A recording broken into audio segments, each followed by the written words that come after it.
he made the point before. I'm going to fall back to that. What does it mean for me to migrate to England? What does it mean to me? I don't know.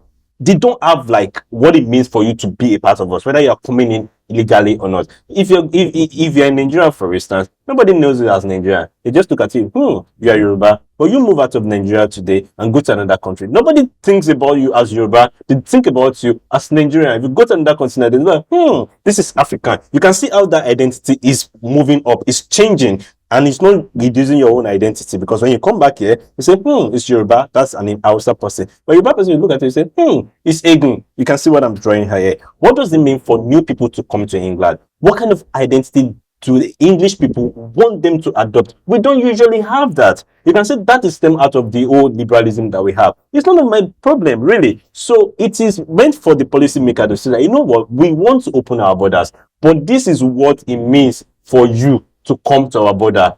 Does it mean that you need to forget your identity? If you are coming here, you need to become a Christian.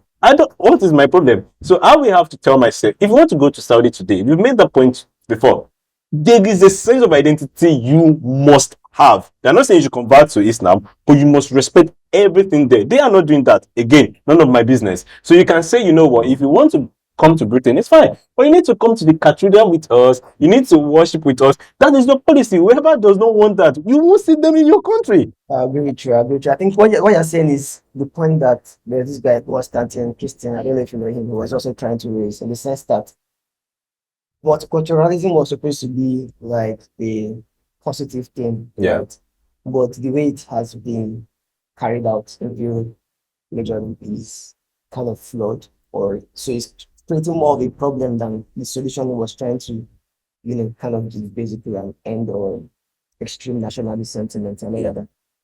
So I think, that policy of like no clear form of assimilation or Identity. adopting. Yeah. It mentioned it before. If you're going to Canada, you are going to be adopting the Canadians. So if you're going to China, so I think liberalism is ending that sort of framework that used to exist. Maybe, but it's Don't you agree with that? liberalism has nothing to is a separate thinking when it comes to nationality. No, I think you made a good point about Saudi Arabia. Like, if you're going to Saudi Arabia, there's a level of like value system that's supposed to uphold. Like, you can't just go to Saudi Arabia, dress anyhow, drink alcohol everywhere. It's not tolerated. You have to like adopt to an extent the prevailing life. Mind you, I'm not saying that is right. I'm just saying, I believe they have that. Yeah, they have that. So, and probably in Britain, they usually have that.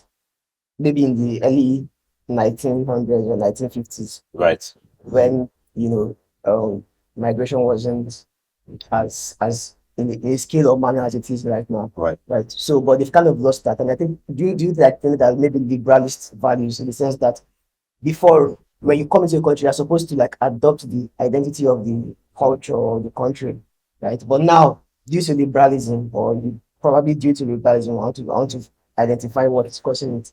There's this some sense of like maintaining your own identity while still demanding the privileges of the society. Yeah. I don't know if I can make a comment on that. Yeah. Now, when I talk about them having an identity, I do not mean it in sense of you have to lose yours in the process. I'm saying a shared sense of identity. Yeah. I'm going to use this example again. If you're in Nigeria, nobody sees you, like a fellow Nigerian won't see you necessarily as a fellow Nigerian. He knows that. He's going to see you as a Yoruba man. If you're in Yoruba, they ask you, what's the name? Asanayo? That's odd. Where are you from? But I go, oh, I see. If you leave Nigeria today and go to another country, they don't see you as Yoruba again. There is a higher level of identity. But does that mean you've lost all the other identities? No. So if you're coming to Europe, you can still maintain your identity, but there is something else you should adopt. That is, and at that point, you have to agree to. That may include that you should lose some things, but sometimes it doesn't need to mean that you should lose some things. Exactly. That's what we've had with Canada. Yeah. You can still be what you are, but there are higher level of code levels that bind us together.